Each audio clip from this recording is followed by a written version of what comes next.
Hey everybody, welcome. Welcome to the Infinite Regression.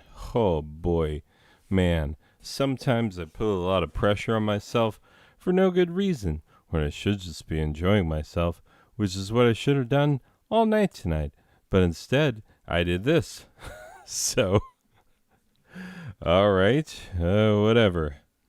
At least I'll get to watch it tomorrow and be like, I enjoyed myself. Whatever, I did not. Hey, it's Weekend Type Fun Volume 22. Wait a minute. Your nightmares and crap. I was just telling you about my worries. Anyway, but I'm the only one who watches this, so whatever. Okay. Weekend Type Fun Volume 22. Welcome in, everybody. Let's get our friend Stanley the Manly. Every week he comes in here, tells a big old fat whopper of a lie to both himself and us and the listening public.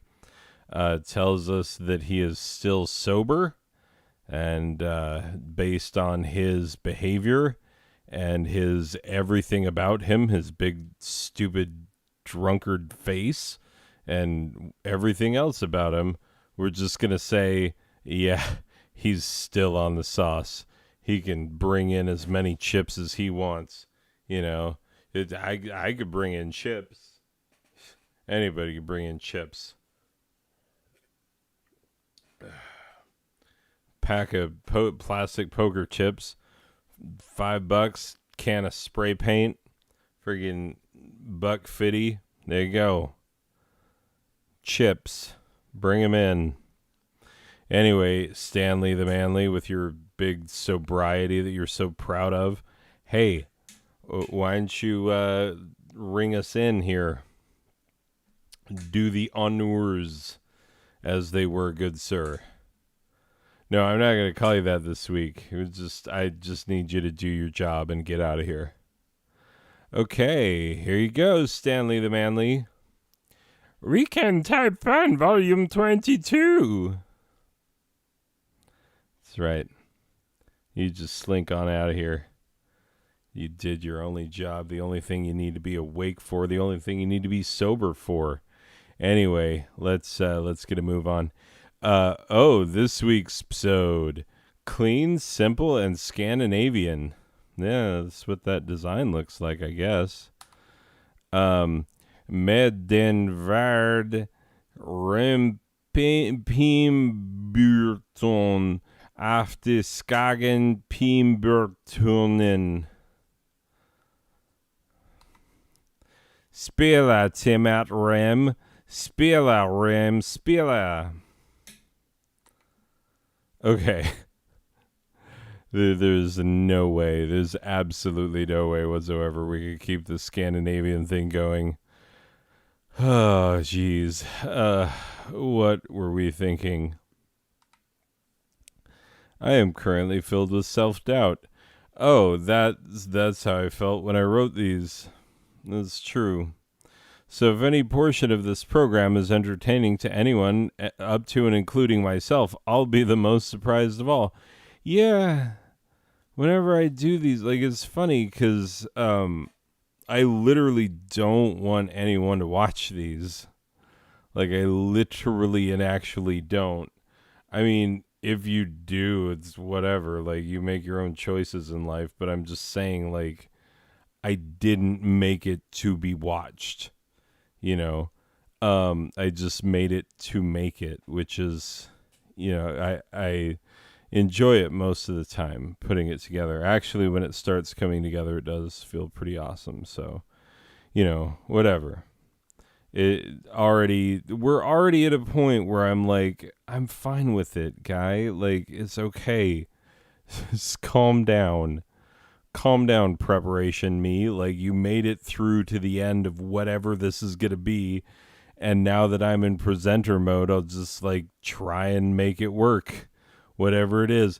And to be honest, there have been times, writer me, there have been times where what you've written was a lot more hilarious than what I brought to the table. So just, like, Broheim, hey, I think the next slide, I'm going to make a prediction, uh, remembering how things go. So there's some reference to Braxton, Braxton over here on my right. So I always, like, you can't hear it in the mix at all. But I do point over here to my right.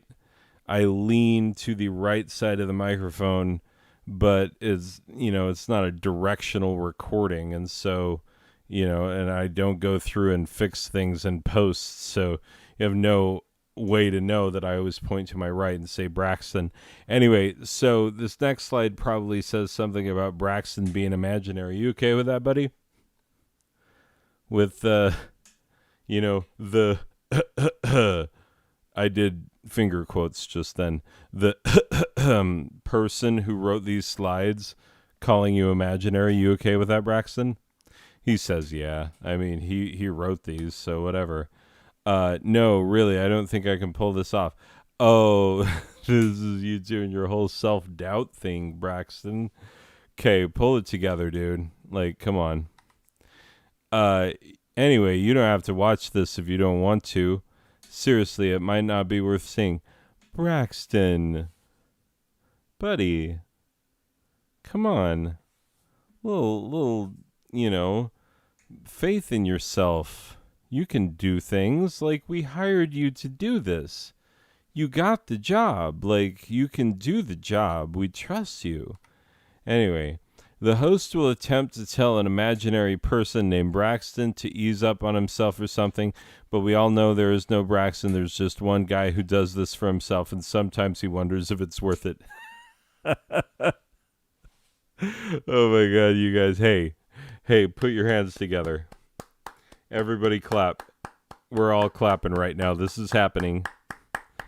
We're clapping. No, we're all clapping. Hey, Clarissa, put down the wine. Put down the wine. Caden and Aiden. Kason. Holy frick. Ian. You know what? You guys suck. I'm trying to... Braxton did a good thing, and, like, this whole thing that he wrote about him not existing is funny, and the way that I, Rune Pemberton, or whatever, because we're doing Scandinavian week this week, like, whatever my name is in Slovakian... Braxton. Am I close? Slovakian. Well, I know there were the Czechs. They were the Eastern European, right? But the Slovaks were Scandinavian, right? No, they didn't teach geography at my school. Anyway, moving on. Okay. Now that I've started off well, I was thinking I could do this thing where I look at stock photos and, like, make up stories about them and stuff. Oh, man. This is a bad idea. I already tell this is not going to go well. I'm just putting it out there, people. This is not going to go well. I don't remember what any of these pictures are, but I'm not doing myself a favor in the make it up on the spot department. Okay, make up stories about them and stuff, and then maybe in the future when I'm recording this, I can somehow find a way to make this funny. No pressure, friend. So me right now when I'm recording this, hopefully I will make it funny. No pressure on me. Okay. That's okay. We're just getting right into it. So we have, a little chunkster with some meat nunchucks here, obviously. So, yeah, this is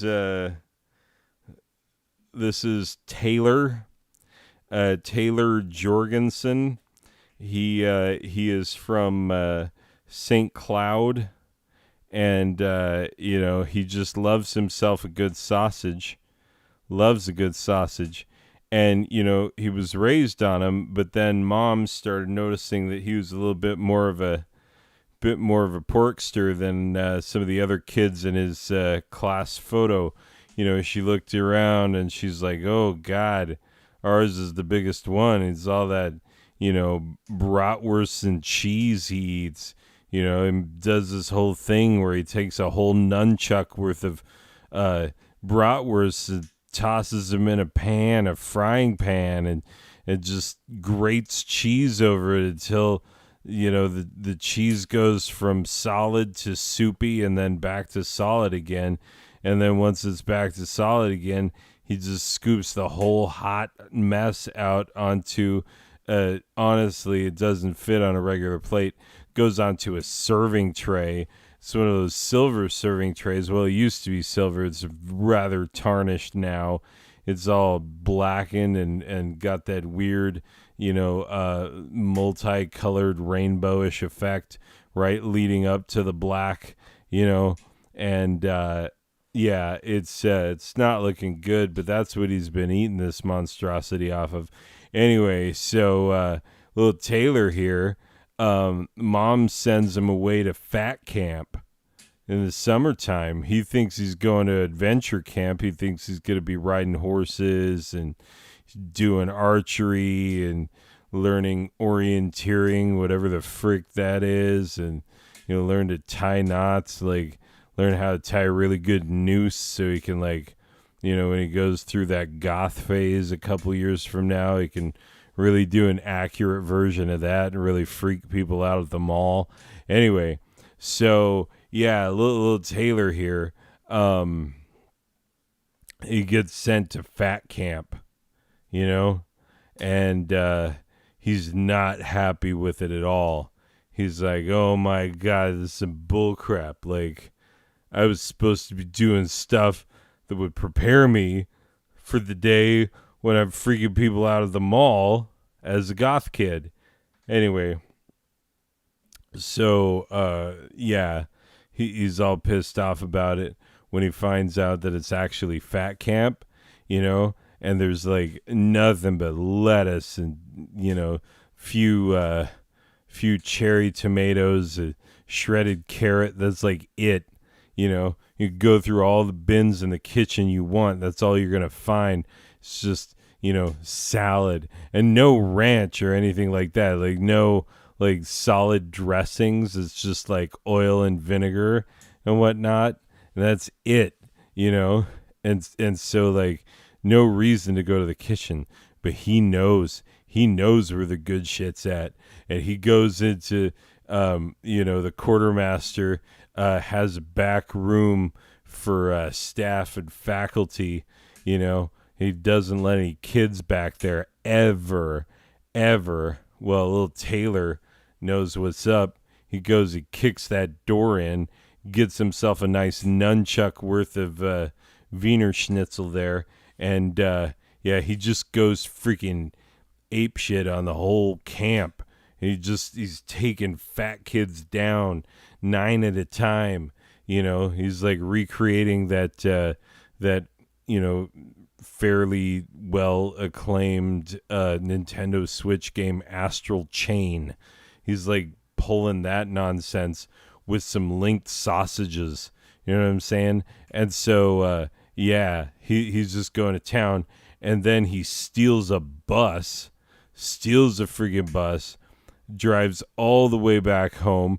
Cops follow him the whole way, but like they can't pull a pit maneuver on a bus, and he's just taking up 2 lanes on the highway the whole way home. They can't get around him. There's nothing they can do, and yeah, pulls up into his own driveway in the big freaking bus, and the cops, they didn't even know. They see it's a kid, and they're like, "What the? Oh my God, what is happening?" And yeah, his mom comes running down the front steps there. She's like, "Oh my God, Taylor, you're not supposed to be back until you're skinny."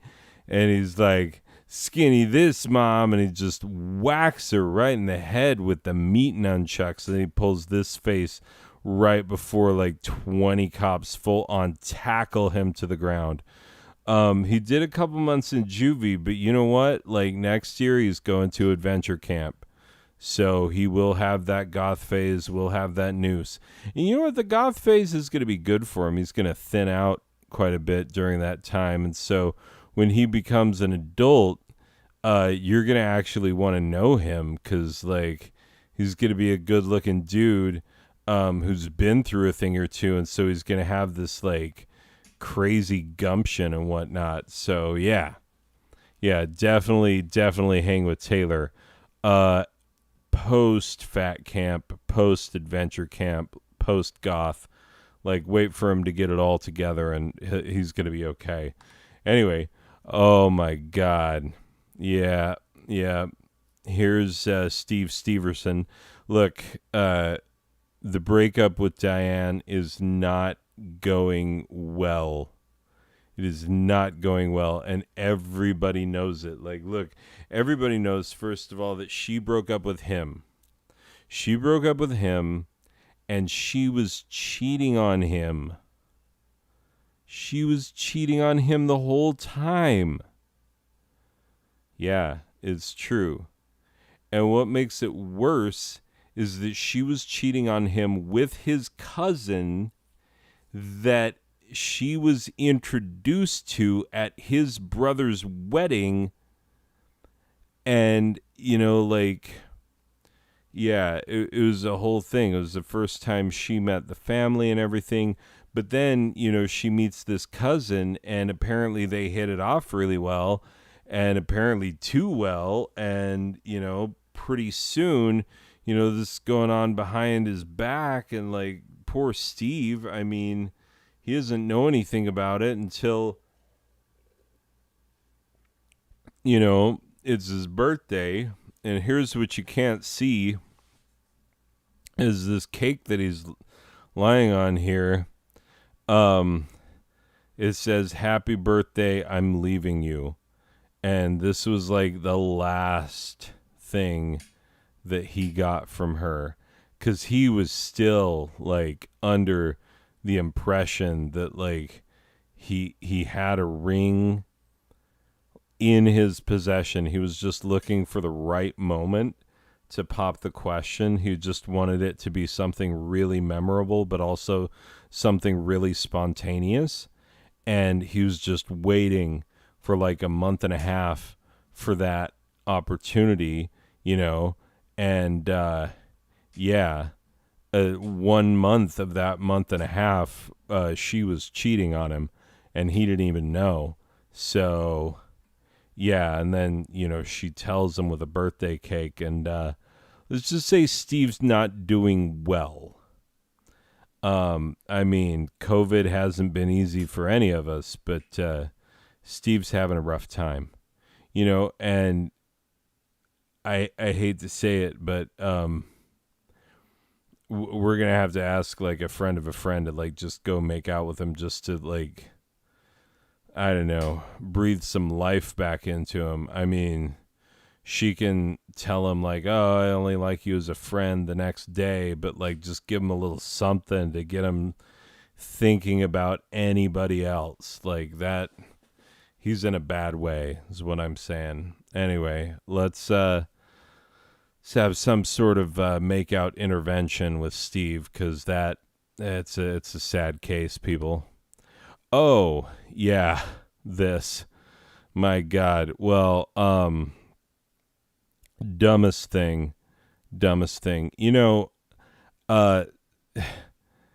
he's normally the guy who in our office refills and puts on the water jug. And these things are, man, they are a handful. They are something else.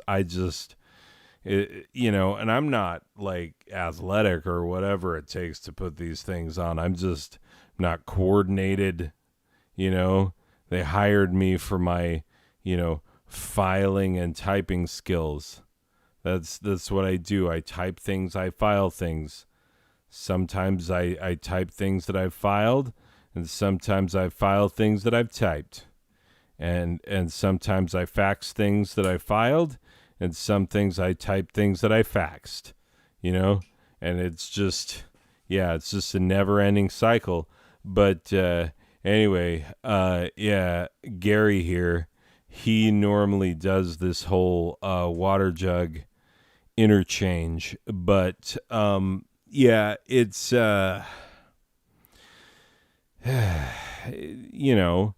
he wasn't there. Like he had a sick day that day, with COVID the way it is, the symptoms are really innocuous. So, like, you get a cough and you're like, well, I better stay home. He stayed home, most of the day. He went out and got tested, and thank God it was negative, and he called, and the boss man was like, hey, you just come in first thing tomorrow, and it's fine. And he's like, okay, yeah, I'll take the rest of the day, because it was like 10, 11 o'clock in the morning. He still could have come in for like a half day, but the boss was like, no, it's all right. You've had a cough or whatever. It's fine. And so he's out. Everybody needs water. Nobody knows what to do. I'm the only other guy on the floor other than the boss man, and he's not changing this thing. That he gets paid the big bucks. He pays himself the big bucks to not have to deal with crap like this. So, all the ladies around the office, they start looking at me and they're like, well, you have that Y chromosome. You got to be able to do this kind of stuff, right? And I look at Linda, and like everybody knows that Linda is a secret bodybuilder. Like, she is stacked like a Mack truck. I mean, she is like built of American steel. You know what I'm saying? She's, could probably be a competitive boxer in her weight class. This is what I'm saying. Like, just, real sturdy woman, very well muscled and whatnot. Anyway, I would have thought she could do it, and they called me a sexist for even suggesting such a thing, and I'm just like, I don't see how that's sexist. That's weird, and because I hate to say it, I consider myself a feminist, but like, that's never a thing you want to tell a woman, especially if she's angry at you for not refilling the water jug. So I go get the stupid water jug, pop the seal off of it, and I'm already fumbling it. I haven't even got the lid open yet, and they can already see I'm fumbling with it. And some of them are like, oh, we should tell him no. We should maybe think about his thing about Linda. But everybody else is like, nah, that Y chromosome, he's got to do the thing. Like, come on, we all know the deal. And so I go to put it on there, and, guess who decided to come in for a half day anyway? Huh? Guess who decides to come in right as I cause 40 days of flooding, that we weren't prepared for with any sort of ark. Now all the animals are dead, and God's up there being like, now this one wasn't me. I swear to me, this one wasn't on me. Look, they're not even a rainbow, because it didn't rain. This is just, you got some clumsy ass down there, some office building, trying to, change out a bottle of water. Yeah, it still doesn't explain why Gary's not wearing a shirt. I mean, you're coming in for a half day, but you can't come in with half of your clothes. Come on, Gary.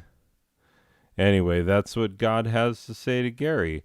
Come on, Gary. Anyway, sorry, I was performing as Yahweh and not as the one and only true God, which is Emmylou Harris, who would like see this, immediately recognize the situation, and then write a great tearjerker of a song about it that'll make you remember that time when Gary died. Anyway, moving on. Oh my God. Yep. Knew this was coming. Knew this was absolutely coming down the pike. So yeah, you all know the comedian Carrot Top. Well, See, the thing is, people like to make fun of him, and, everybody knows a couple things about him. First of all, he's a lame comedian who makes lame jokes. He does, this prop comedy, which is like, is that the lowest form of comedy? No, it's not. What Jeff Dunham does is the lowest form of comedy. And if you think Jeff Dunham is funny, I am sorry, you and I do not agree on the definition of comedy. If you're like the whole racist on a stick thing is freaking hilarious, then what? What are you doing? And is like, dead terrorist and like, what the frick? And everybody's like, oh my God, Jeff Dunham's so funny. And it's, and the only remotely funny character is the old man.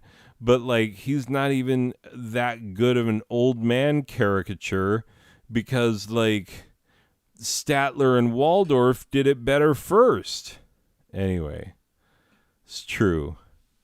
Statler and Waldorf killed it. So, yeah, like, first of all, know this. Number one, Carrot Top is not the least funny man in the world. He's not. And I'll tell you this. Some of his prop jokes are actually pretty funny.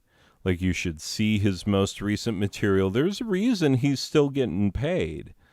And there's a reason why a lot of, big name comedians actually really respect him and respect what he brings to his craft, But anyway, you might know about the comedy. What you don't know is the terrible birth defect he was born with. Not only, obviously, born with, unfortunately pale skin, freckles, red hair, all of the trademark markings of what people very cruelly, yet very often call a ginger, and, the people of that complexion go one of two ways. Either they're like the most gorgeous people you've ever seen, or they're freaking terrifying, And,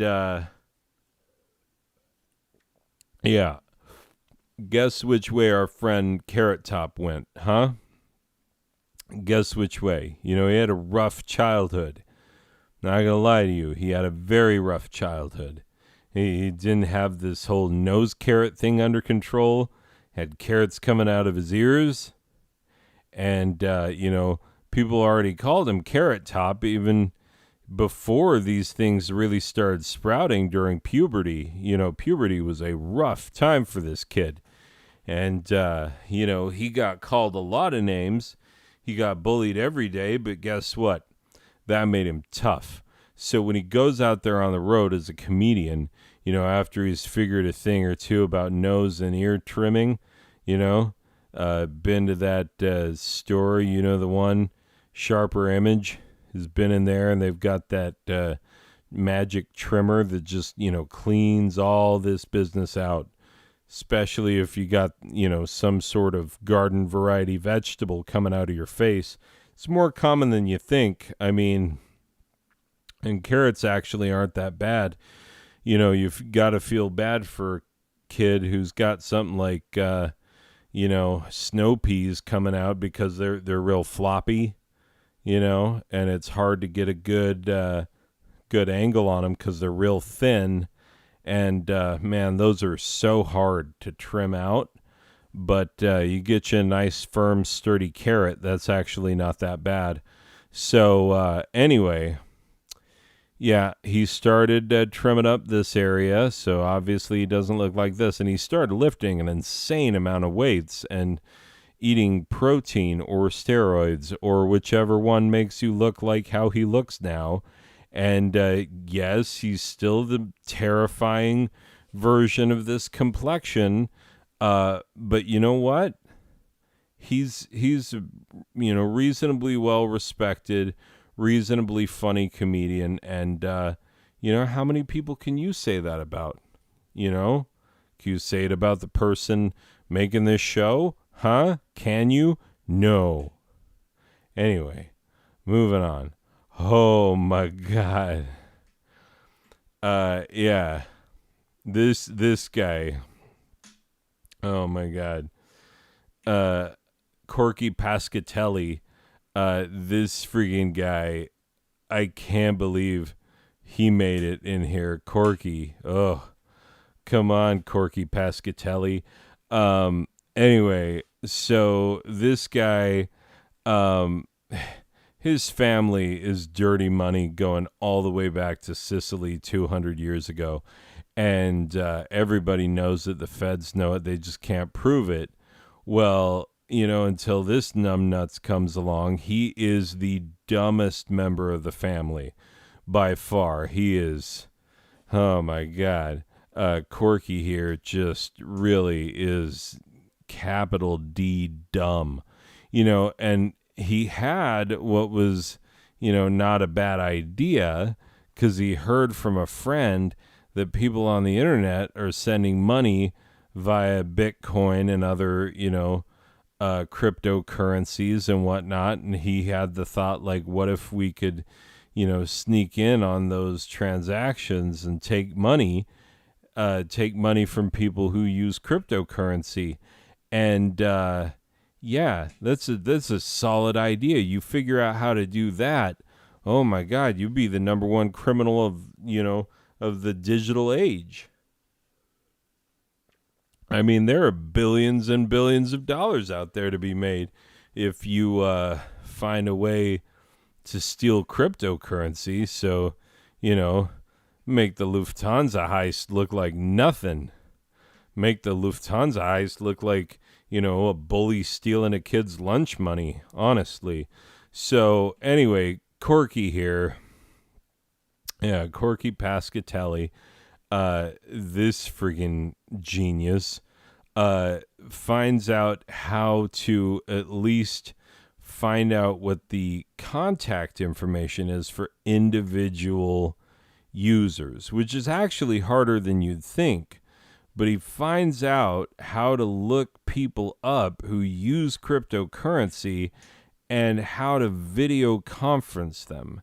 And so, like, rather than using this as a back end into their account as a way to steal their money, he does this nonsense. He opens up a freaking video chat window and pulls a gun on the laptop. And the people are like, wait, where are you? And he's like, I can't say. I'm some sort of a broad stereotype over here, and I can't say where I am, but I'm a real smart guy. You know what I'm saying? Come on. Kabish. I'm a smart guy, and I'm going to go down as the number one criminal of all time. Yeah. Anyway, that's our friend. Corky Pascatelli. He's a real idiot. He holds the record for quickest time from committing the crime to being caught by the FBI for having committed the crime. Literally, he had set up an open office building immediately across the street from a field headquarters of the FBI, and so they literally just walked downstairs and then took the elevator up the other side of the building. And yeah, because I mean the two buildings are connected. Anyway, so yeah, he got caught really, really quickly and easily, and ruined the whole idea. And so now still nobody has figured out how to do cybercrime, but he's still technically came the closest, but he's also the dumbest. So yeah, that's really wonder about this guy. I mean, he's the kind who wouldn't know why dropping the soap in the shower is bad. You know what I'm saying? He's not like special, but he's like not special. You know what I'm saying? It's like in betweensies. Anyway, yeah, Corky Pascatelli, real piece of work. Hope he doesn't mind prison because he's gonna be there for a while. Okay, now some images seem like The real story is, how does this image exist in the first place? I mean, like, let's be honest. Some like ballerinas come over, some dancers come over, and they're like, yes, we will take photos for you of us dancing and whatnot. And they're like, yeah, put on some tights. And they're like, yeah, the tights, that's normal for dancing. And then we put on some sort of top, and they're like, yeah, but not so fast. With this top business, how about you put some bottoms on as a top, and then, just we're going to stack you 3 deep or 3 high. And they're like, yeah, okay, I suppose we could do that. I mean, I came here as a trained dancer to take trained dancer pictures. So I guess I could put on bottoms as a top and then get in a pile? What? This isn't a weird sex thing, is it? You have to tell me if it's a weird sex thing. Let's see. No, Getty Images. This happened in America, not in Germany, I'm guessing. So, and Tara Moore, that's the photographer's name. This is a woman who was like, all right, now pile up. So she couldn't have been like, they couldn't have been like, oh, are we going to be in the next, Harvey Weinstein type of deal? Where it's like, us too, we're also taken advantage of. Like, nope, just woman to woman. She's like, hey, I'm a lady. I know what it's like. I'm going to need you to put the bottoms on the top. Like, I can't get over the fact that this even exists. Anyway, yeah. So, in the Galapagos, where there are no natural predators, because look at these, these get preyed on. See one of these walking down the street, New York City, like, oh my God, get sexually harassed 57 times before you hit your first block, like, forget that 10 hours of walking in Manhattan. You've seen that guy, or that woman, and all the guys are like staring and catcalling and all that sort of stuff. And she's just, like dressed fairly regular, like yoga pants and like reasonable outfit. And all the guys are like, hey, check out them buns. Yeah, woo, for 10 hours she's getting this, like, you imagine one of these walking outside just being like, well, I'm just going to take a quick break to go stand on a random street corner in New York City. Like, what the frick? That's not going to go well. Like, you got natural predators in New York City for these kind of animals that you do not have in the Galapagos. Anyway, so yeah, these critters, grew in the shape of shapely feminine buttockuses and whatnots, because of the evolutionary advantage of attracting humans for the purposes of,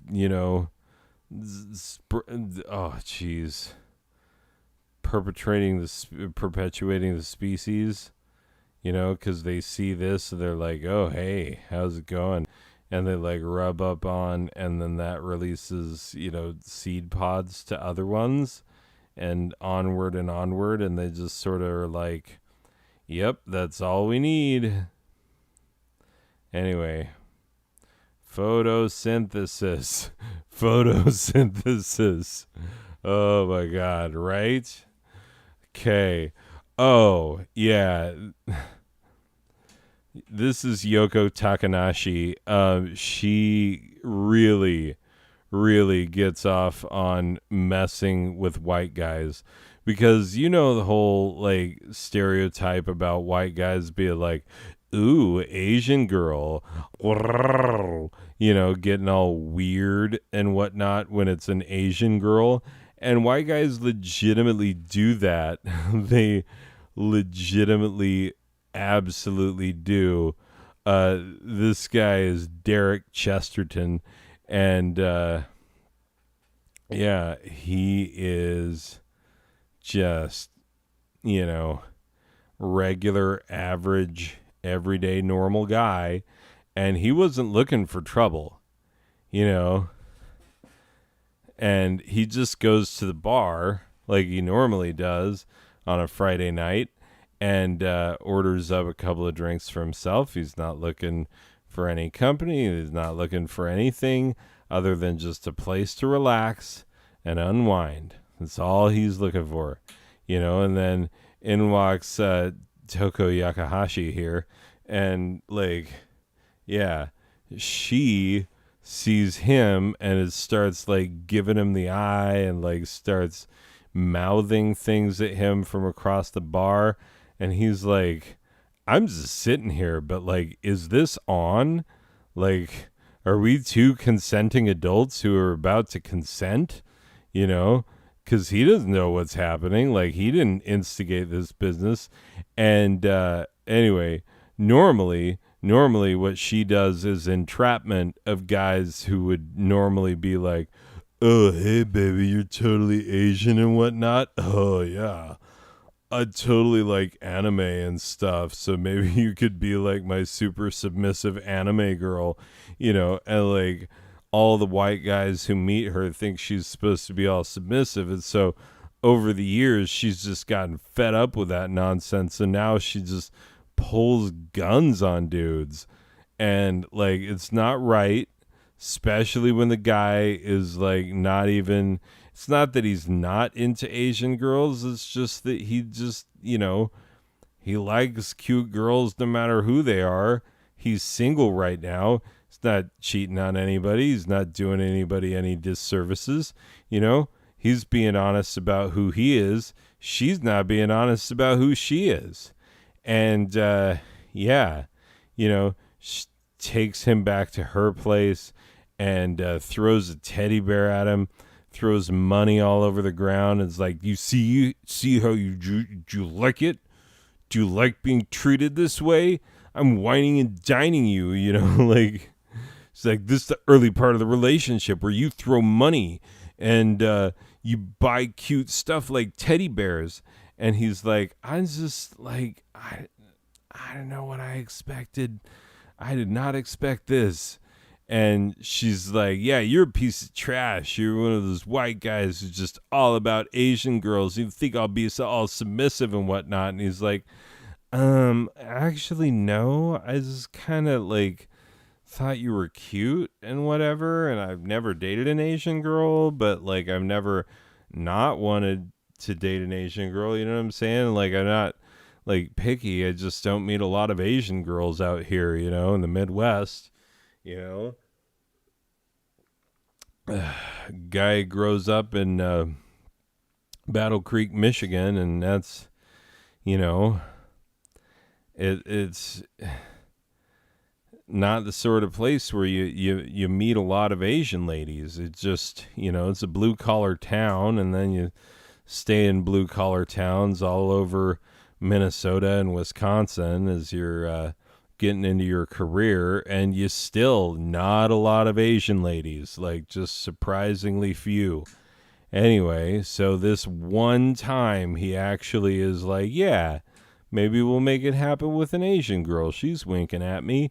You know, he gets taken by her and his life is being threatened, and he doesn't know her. Like, he doesn't know whether or not she's going to blow his head off. So who's the victim here, really, is what I'm asking. You know, because, like, yeah, she's right. She's been through this a million times. Like, so many white guys are so weird about Asian girls. She just happened to find one who's not. So, you know, it's a weird situation is what it is. Worthy of a photo. Anyway, moving on. Oh, really? You're going to ask me about these two? Well, look, they will tell you that they met at a singles retreat, but they actually met online. And it wasn't it wasn't like a dating app. It was a like a one night stand, like hit him up quick and be like, do you swipe or do you not swipe? And they both swiped, and they met up and had a great time, and that was that. I think we know about these guys. I think we all do. I don't need to tell you their name, do I? I mean, this picture is on their wedding announcement. You have it. It's held to your fridge right now with a magnet. Go check. Go check. Also, that's her last name. Gocek. Christine Gocek. But it's not going to be Gocek forever. It's not, because his last name is Lundgaard. That's Lundgaard with 2 A's in the guard. And, yeah. So she's going to be Mrs. Roger Lundgaard. Anyway, so, yeah. Christine, Roger, very happy for them both. I don't know why this is in here, like as if it's a weird story or anything, like just 2 people fall in love. Oh, yeah. Okay, so this one is very, very normal. See, here's the deal, is that, this gay couple, they have opened an organic bakery, and they are only going to make delicious baked goods with only the most organic ingredients your brain can even comprehend. But guess what? Guess who wants a big old slice of the pie? Yeah, guess what? It's big old slice of the pie taker right here. This is the IRS holding, small businesses very much accountable for their taxes, but not holding big businesses accountable for their taxes at all. And these, and they've instituted, like, obviously you all know about the new clown with a gun policy. Like, it used to be scary when a guy with a briefcase showed up in your office and he just looked like he had a stick up his butt. And you're like, who are you? And he's like, I'm here from the IRS. And your eyes roll and you're like, here we go. Yeah, that would be one thing. The other entirely is this business of like, hey, yeah, you know how Amazon.com is a much, much bigger business than these guys and what they've got going. Like, we all know that. Their organic bakery is going to be fine, but like ultimately it'll be fine, but they're never going to make much money from it because of this freaking guy right here, constantly showing up and taking a big old chunk of money at the end of every year. But you know who doesn't have to pay a lot of money? The guys whose competing prices they are checking by looking on Amazon. Like, come on. Really? That's how we're going to live. And meanwhile, these billionaires are shooting themselves into space, and the little guys like this who all they want to do is have an organic bakery where you can come in and you can, get a blueberry Danish, and know that the flour is organic and the blueberries that have been, mushed and sugared and turned into the delicious filling of your Danish, that those are organic too, and not just organic, but locally sourced. And, you just appreciate so much the kind of craftsmanship and care that these guys put into their business.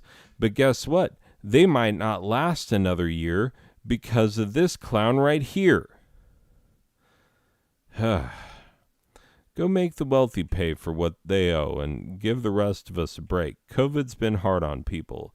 And look at these guys, keeping their chins up in spite of it all. And as an interracial gay couple, too, I mean, they have to face down so much as it is. Why are you making it harder, you freaking gun-wielding clowns over at the IRS? Anyway, last but not least, right.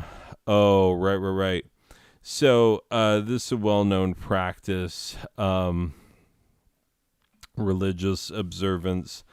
These are the Sisters of the Perpetual Mask, and they are a type of Catholic nun. They are known for their dueling prowess and their flower arranging. They're very good at both of those things. And their weird thing that they do is, they take in orphans and they raise them until they're old enough to be sent out into the world.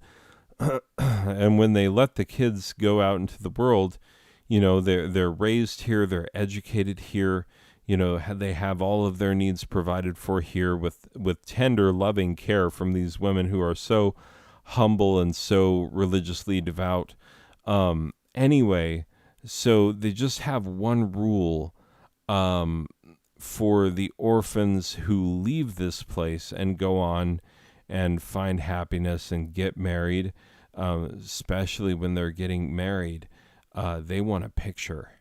The sisters need a picture. They need to see that young, attractive people are still getting it on, and that's the only thing that keeps these two devoted to the Lord.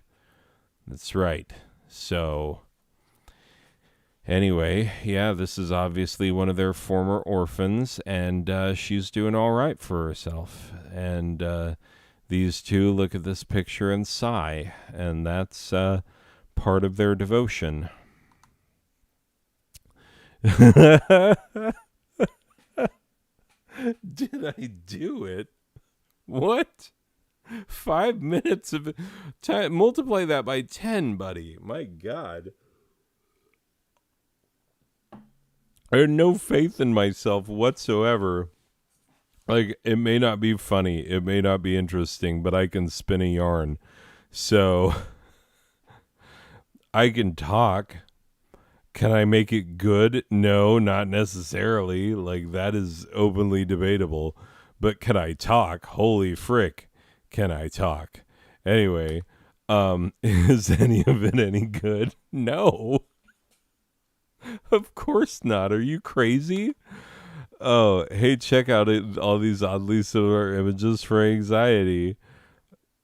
They are all oddly similar, like similar art styles, similar ways of expressing the concept. That one's a little, but there's even the colors. There are specific patterns in the colors, like they're all very similar. Hey, 14 women, 3 men, 1 woman trapped in a birdcage inside a man's empty head. Yeah. Sounds about right for anxiety, I suppose.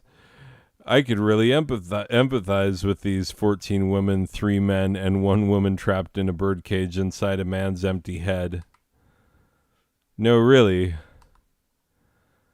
Thumbs up to the guy who wrote this. I suppose some women are trapped in men's empty minds. Yeah, I'm right. Wait, are you saying that you acknowledge the existence of transgendered people, a woman trapped inside a man's body, or are you saying that transgendered people are dumb? Wait a minute. Suppose some women are trapped in them. Oh, man, they're empty minds. Oh, like as if you had to be empty-minded to be transgendered. Yeah, that's gonna be a problem. Oh, it's the one you think it is. That's not helping. Come on, man. I can't be caught supporting anti-LGBTQ ideas. That is factually correct. Like, given the fact that I actually field a lot of complaints from the LGBTQ kids who tell me, when people are bullying them over their sexuality, and it happens so frequently, and I am the one person that they can go to. I sponsor the GSA, the Gay Straight Alliance. Why is that A not capitalized? And I teach the only drama class in town, which, like, so many LGBTQ kids take drama. And so, like, yeah, and I have too many trans kids in my club right now, not to mention the ones who have graduated, for me to even act like I'm not okay with trans people. Not to mention that I have 2 trans nephews as well. Like, come on, for listing out trans people in my life. Like, there are a lot. Yeah, transgendered people are mad totes dope to the max, bro. Also, don't you think my verbiage is on top of the fleek? Oh, thank God. Yeah. I'm so glad that it turned out that whoever wrote those slides, Braxton, oh my goodness, I was so relieved that you didn't make it sound like I was down with someone who does not like transgendered people. That would not have been okay. And also I'm saying no to the thing about whether or not you have a good grasp of current slang terms. It's not that I'm up to date. I am not. Like, somebody used the term JIT, JIT, in my freshman English class that I was like, is that a bad word? Do I need to look it up? And it just means younger, Anyway, so yeah, and they told me that, and I didn't believe them, and I had to go look it up on Urban Dictionary later. I was like, oh, they were telling me the truth. I'm just saying, there is no way that kids are being like, is my stuff on top of the fleek? It's mad totes dope to the max. Like, that's not how kids. Hey, so how do we do? This is a transition slide. Did the pictures of anxiety work out? I mean, I guess I did fly through them. So what are we up to now? 9 minutes? Closer to 59 minutes. Closer to a freaking hour, you dingus. Anyway, yeah, we're gonna be good on time. Okay, but has any of it been good? No! I told you that last time. Was it funny? At least to me, and I have pretty low standards. Dude, you're gonna have to watch it tomorrow. Like, I don't know what to tell you. Either you like this or you don't. Like, we made it together because we're both the same person. Braxton, back me up. Oh my God, you idiot. Just on this slide, the person gets all up in their face about, like, hey, we're the same. Come on, like, it's a YouTube channel nobody freaking watches. Like, how upset could you be? And if anybody watches, they never make it this far into a video. You're the only one that does, so whatever. It's fine. The next thing starts on the next thing. It might be something, I don't know. Put a little faith in yourself, you dingus. Oh, yeah, reference this imaginary so-called Braxton again. Yeah, Braxton, you're a dingus for not being all about yourself. Here's the next thing. Yeah, this needs to be addressed. Can we talk about those ticket scalping companies commercials? I won't say which ticket scalping company because I will not give them free advertising for being the freaking worst.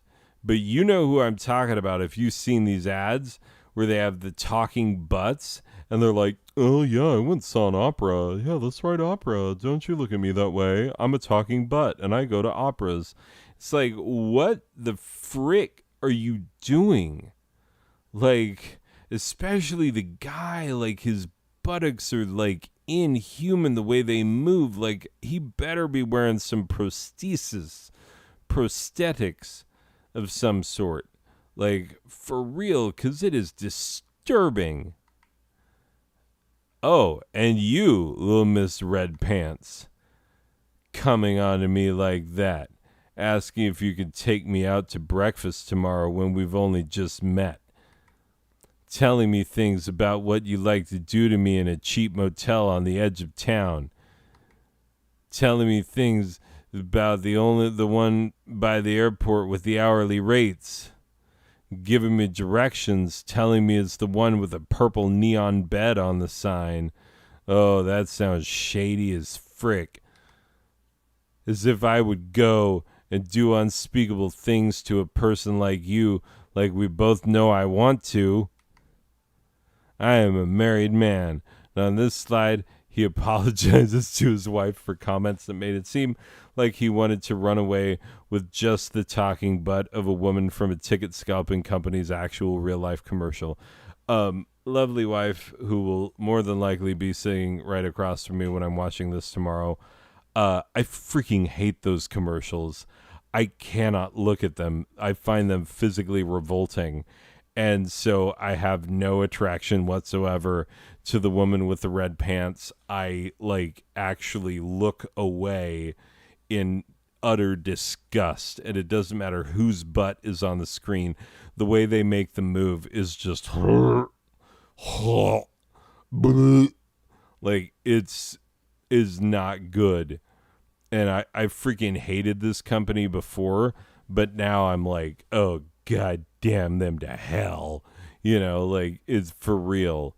Cannot handle it. Anyway, the next thing, a review of books or something. I have utterly no faith in this concept right now. I can't imagine anyone's watching and we're probably only 17 minutes in. Yeah, we'll probably hit an hour 17 for real. Book number 1, James Patterson, Two Sisters Detective Agency, and Candace Fox, who actually wrote it. Okay, this kind of stuff pisses me off. Okay, if you're Tom Clancy, if you're Danielle Steele, if you're James Patterson, if you're a bunch of other authors, there's a thing called corporate authorship, where it's like you get to the author James Patterson isn't just James Patterson, he is the freaking concept of a James Patterson type, and other people publish their books under his name because they're like, yeah, this is like something James Patterson would write. And so he'll be like, yeah, I'll take all the freaking credit for it. You'll get paid for it, but it's going to be my name on it to help move copies. And Candace Fox just be like, okay, that sounds fine. I don't need any publicity for doing literally all the work, I'm not down with this concept at all. I hate it. I absolutely hate it. It makes me furious. It is the bastardization of literature, if you even want to call this literature, which I don't. Otherwise, it'd be in the 808 section of the freaking library. Thank you very much, 808's literature. I know my Dewey Decimal System. Don't frick with me. Anyway, book number 2. Quick fact, books aren't even a single click away on the Amazon.com homepage anymore. Yeah, it's true. They don't show up on the homepage. They don't. It's not even books. It's not books. How did that happen so quickly? We used to buy books. That was the thing. Amazon still pretended to be a bookseller. And we were like, yeah, that's where we buy books. And, I don't know, maybe it's because people don't read books anymore. I don't know. But, oh, that's right. Actually, I have bought books recently. I have purchased books recently. And if they're giving you stuff based on what you buy, then shouldn't it be like, hey, you bought books on, brainwashing techniques and the occult? Which are actually true. Oh, goodness. Oh, and you bought a sacred text of Buddhism. Yeah, there you go. Like, oh, I'm just messing up my Amazon recommendations for sure. But no, I bought books recently. I have. So I should be getting books as recommendations because I've shown that I will spend money on that. Anyway, book number 2. Indra Nooyi, former chairman and CEO of PepsiCo. My Life in Full, Work, Family, and Our Future. Okay, this is the kind of self-serving bullcrap that I hate. You're the CEO of PepsiCo, and you're like, oh, my life in full. This is work, family, and our future. Who the frick even are you, Indra Nooyi? And look, obviously you're a woman. Obviously you are not white, so you had to like fight and scratch and claw to get your way to the top of a corporation. And like, good on you, girl. Like, hooray, hooray. Hooray for you. You did an amazing thing, you probably feminist or whatever. Which like I hope you are, because feminism's where it's at. Is the locale in which it is situated, which is the more grammatically correct way of saying it's where it's at. But I'm telling you, like, this whole thing of I was the CEO of Pepsi, like, come the frick on, Pepsi. They produce so many single-use plastics that are poisoning the environment. They're terrible for the health of the entire nation. You know, the makers of Mountain Dew that like has rotted more teeth out of more friggin' backwoodsy rural white folk than anything else. Like, there's so many problems in our society that are directly the fault of PepsiCo and, you know, and Coca-Cola to a similar degree. And like, these friggers shouldn't be proud of their friggin' life when what you did with your life was like, I was the CEO of something big, even though I'm an ethnic woman. And it's like, well, good for you, ethnic woman. But why couldn't you been the CEO of like protecting the frick environment? The CEO of like not making a bajillion plastic bottles and then chucking them into the ocean and adding to that Texas-sized patch of water in the freaking Pacific. Oh my God. Like, I don't want to read your goddamn biography. Like, what? And I know this was ghost written, by the way. You just dictated it to someone, so frick this book. Oh, God. This nonsense. Okay. This has got to stop. Like, look, I'm telling you. So when I worked in the library, worked in public library for under a year, worked in academic library for a decade, you know, and public library for, you know, not as long. But I've spent a lot of time in public libraries, and I've worked in one now for at least a little bit to have a good inside view of like differences between academic and public libraries. Anyway, the differences in an academic library, people check out books with like super boring titles and no pictures that are like the key to understanding the universe and like making everything better and more awesome. And, you know, like actual serious stuff. You know, people checking out books on like, you know, passive heating and cooling of buildings and making things more environmentally sound and whatnot, you know, from a living in a city standpoint. And then, you know, it's Indian students checking those things out. And so they're looking to bring that information back to their homeland and whatnot and like alleviate the suffering of millions potentially, right? So those are books that people are checking out and you're like, oh, cool. All right. Awesome. Yes, do that. And then you go to a public library and people's grandmas are either filthy dirty and are checking out 50 Shades of Grey. And then we had this incident where this lady was leaving her phone number in particularly moving chapters of 50 Shades of Grey. And we had to call the number and be like, ma'am, you can't. They wanted me to make the call, and I was like, I am a man. Like, this woman is clearly leaving her phone number in 50 Shades of Grey in hopes that a man will call. I am terrified of how she will answer that call.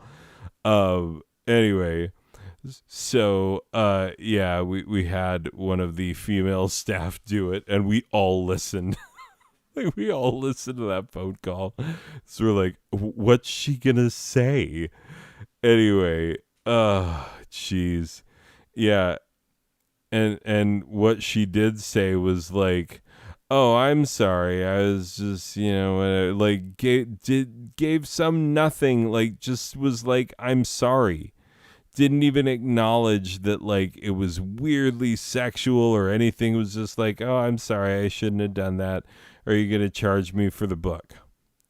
And we were like, no, we were able to erase it because you wrote it in pencil, but please stop. And she's like, okay, I'll stop. And that's it. That's the entire. I wish that there was more to that story about dirty grandma being like, and then whips and chains. Oh, I will write my phone number, see if I can find me an older gentleman that wants to do this in the boudoir. Like, holy frick, Granny. So they either go that way with it, or they go the super clean cut, like, oh, he can't see my elbows because they're too modest, but we still want to fall in a very chaste Christianly love, a very covered up with heavy cotton cloths and heavy woolen cloths, and no freaking buttons. It's all ties and stuff and whatnot, But Amish romance, what the frick? That makes less sense than whips and chains and stuff. Like, at least whips and chains, you're like, oh, it's a sex thing. Moving on. Like, is this a sex thing where it's like, he can't see my ankles even after our wedding night? And it's like, and you're like, ooh, I like that. Like, what? Why are you reading this? I don't understand. Anyway. Oh, yeah, great. Now Amish romances are going to start showing up in my suggestions. Probably not, because Amazon isn't about books anymore. Because like a dingus, I'm using my actual Amazon account to pull these images. You're fine, dude. Don't worry about it. It's totally fine. Time to throw him off the scent. The Necronomicon. Necronomicon Ex Mortis, the Book of the Dead.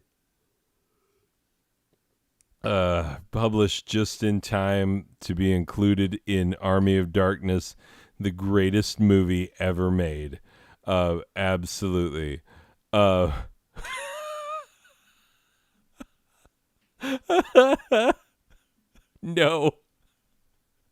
The answer is no.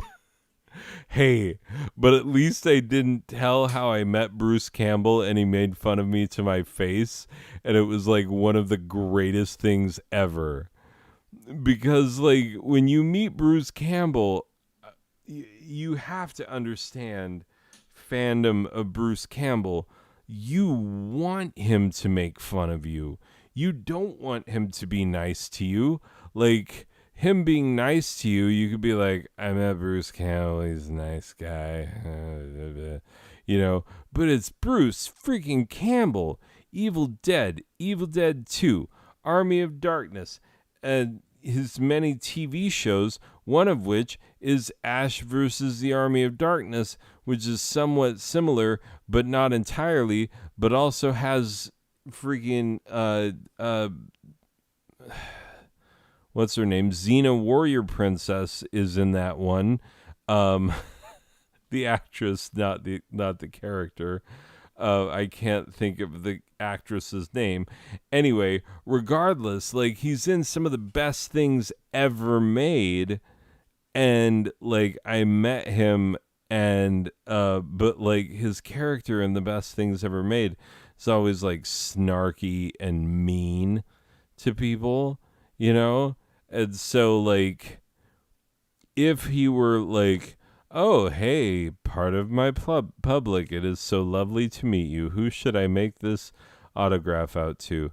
And I'd be like, "Oh, you know, breaking voice and whatnot, like a dingus, like you do when you meet Bruce Campbell." And yeah, like if he had just been super nice to me, I would have been like, "Well, that's not a story." you know, but because I was like 25 years old at the time and I had a full beard, and he was like, hey, what's going on with this full beard? And I'm like, the spinach chin. And he's like, yeah, whatever. Like you could tell he's like done with people quoting his lines at him. But anyway, so I'm like, what? I've just grown a beard. I don't like shaving. I'm like, that's the only reason. I don't like shaving. I'm not doing it for any like fashion thing or whatever. And he's like, guy, you're in your mid-20s. You're never going to look better than you look right now. So like be proud of whatever face you have now, because it's only going to go downhill from here. And like, yeah, just made fun of me for having a beard and being a young guy, and was like, yeah, not thrilled that I'm one of these stupid fans who can quote all of his lines from all of his movies at him, like couldn't have been less personable, honestly. But also you could tell that he's being not personable in a way where he recognizes that that is the one quality that ties all of his characters together. And he's like, oh, okay, that's what my fans want. Like, yeah, if you went to go see, what's his name? The insult comic, Mr. Personality or Mr. Tenderness or whatever. Like, what is his name? You can picture him. He always hung out with Frank Sinatra.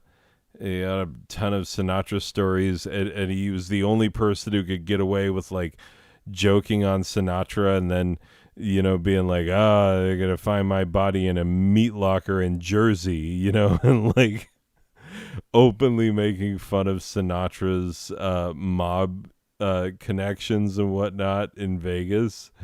And and Sinatra just laughing it off and just being like, he's the guy who called everybody a hockey puck. Why the freak? I can picture his face. I can't think of his name. Oh, God. It's going to be one of these. You know what? I will spare you. I will pause it. Okay. It was Don Rickles, and he was known as Mr. Warmth. Thank you. God. Anyway, if you were to meet Don Rickles and he didn't call you a hockey puck, you'd be like, why doesn't he like me? So to a certain extent, it's that way with Ash from Army of Darkness and the Evil Dead movies and all the other great things. Anyway, yeah, met him for a book signing of his second book, which was Confessions of a B-movie Actor. If Chins Could Kill was his first book. Anyway, it was his second book. And he was signing that, and he was doing a screening of Man with the Screaming Brain. Yeah. So saw that in the theater with him doing a Q&A, and got an autograph of the book.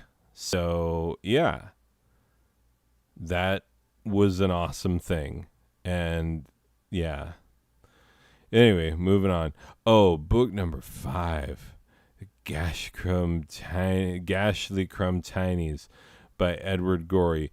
Okay, this freaking book is awesome. Like, for real, though. You wrap your brain around this. Okay, so he has this awesome, like, block printy, high contrast pen and inky style, very delicate line work and whatnot. Edward Gorey. And this is like, he did a lot of, these books that were really, really dark humor, like super dark humor. And so this is an alphabet where all of these children die. And it's how all of these children die. And it's an alphabet. It's like A is for Anton, who fell off a cliff or whatever, like there'd be this like gorgeously well done pen and ink, or I forget if it's pen and ink or block print, but whichever. I love both mediums. And yeah, so like just gorgeous illustration of the darkest freaking most awesome content.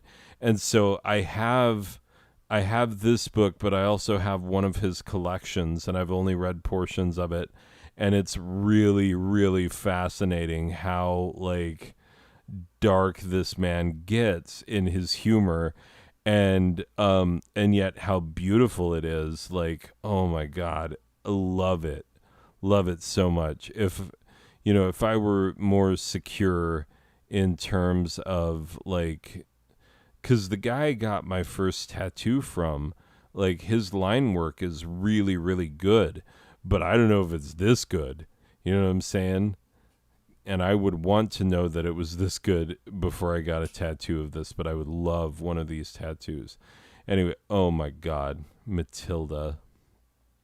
Okay. So I love this book so much. Like, I really, really do. And it, honestly, like, every time I read it, it makes me cry. Like, I legitimately cry. Like, I really actually cry. And I know what the book is about. Like, I get it. I'm not dumb. Like, I understand it. And yet, still, I read this book and I'll just be bawling because I'm like, she's just a little girl and all she wants to do is read, and everyone is standing in her way and she's just trying to acquire knowledge. And I'm like, I identify with her so much, but also like I feel for her so much as someone who teaches English for a living. I'm like, oh my God, and so I just, yeah, it gets me in the feels every freaking time. When I read Candide, is the only book that can make me laugh every time I read it.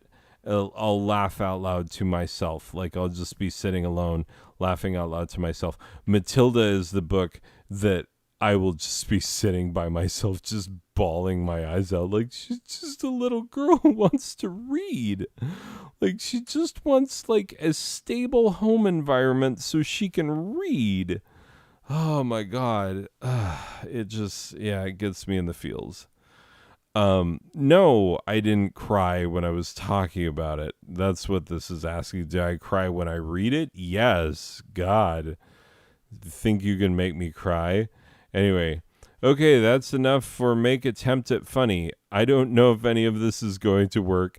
I just finished it. I wish I had one funny thing to say about any of this, but I don't. Guy, nobody watches this. Calm down. Seriously, Braxton, calm yourself. It's fine. Hope this doesn't suck, bro. Thank you for the hopes. It probably didn't, because I'm going to watch it later and be like, I did a thing. Can't believe I keep doing things. The end. This program was made possible by the Igneous and Gertruldina Buttcomer Foundation and by viewers like you. Promotional considerations provided by Ralph Morgan's Extra Strangly Snakes, the Lonely Ass Librarians Guild, Grandpappy True Reels Foul-Smelling Balms and Gruels, and the one and only True God. This program was directed and performed by Rem Pemberton. Ha! We do sometimes remember to change it, Rem. Or is it Rem? Oh my God, you guys did change it. Like, it went for weeks without changing. Written by Braxton White Guy, one of many white guys on set at any given time, but he's a step up from the gaffers and grips we've never acknowledged. Oh my God, I'm just realizing that we have never acknowledged all the crew, the gaffers, the grips, the craft service people. Like, oh my God, there's so many people, hair, makeup, like who, wardrobe, we just, like even down to our script prompters, like so many people we don't acknowledge and don't ever say thank you for helping with the show. And we're not going to start this week. Moving on. Theme song by the Out of Tuners. Wait, did I play the theme song? I don't think I did. I read the thing, but it was in like Norwegian. This has always been the theme song. This has always been the theme. This has always been the theme song. This has always been the theme. Cha. Yeah, see, that's the one because it's all Scandinavian, so it's supposed to be like, hey, synth pop or whatever. A presentation of Non-Sober Badger Productions, a subsidiary of the large, boring-sounding corporation with surprisingly questionable business practices. Lawful Asset Holdings Incorporated, a branch of the intentionally vague corporation whose purpose may never be known, the Blaine Group. And communism, not dead yet, suckers. This week's Lucky Listener Weekend Getaway giveaway, Alfonso Fonzie Piccirilli. I wonder if he's related to the guy who stunt doubled for Henry Winkler back in the day. No, there's no way they could be the same guy. Guess we're giving a weekend getaway to well-known Hollywood stunt double, Fonzie Piccirilli. No closure. The end. Had this one in the slides last week and left it out because I'm Big Brain Smartman. Yeah, that's actual picture. Yep, you wanted it. Oh, well, stop wanting it. Hey, I've had a pretty interesting, fulfilling life. It's true. That makes it sound suicide-y, dingus. I was thinking when I wrote this, does it make it sound suicide-y? And I was like, no, everybody will get it. I'm just being grateful. No, we don't. You sound self-harmy. I'm not self-harming. Thank you very much. Did I show the cat? This is Ivory, when she was getting tummy rubs, but like she doesn't usually want that kind of affection, and she was making a face like, I am loving this, but I am hating that I am loving this. Sometimes you're not okay with how you're doing because you're never doing that okay. Like, you're finally doing okay, and you're like, I don't know if I'm okay with this. I'm never doing like this. I'm always trying to be doing like this, but I'm never doing like this, and I'm worried. The real end. Seriously, let's end on this face. This sums up the whole process. Oh, God. What am I doing? I'm adding stuff on the end I already had. That's a good face. Oh. And now presenting Ms. Modest is Hottest 2021. Was this the best joke in the whole show? Just a black square that says shame? Did I show it? Yes, I showed it. God damn it. Like the actual end. for real this time. Yeah, that's the actual factual end. What a stupid ending. Anyway, ladies and gentlemen, hope you enjoyed this one. We will see you in the next one. Okay, bye.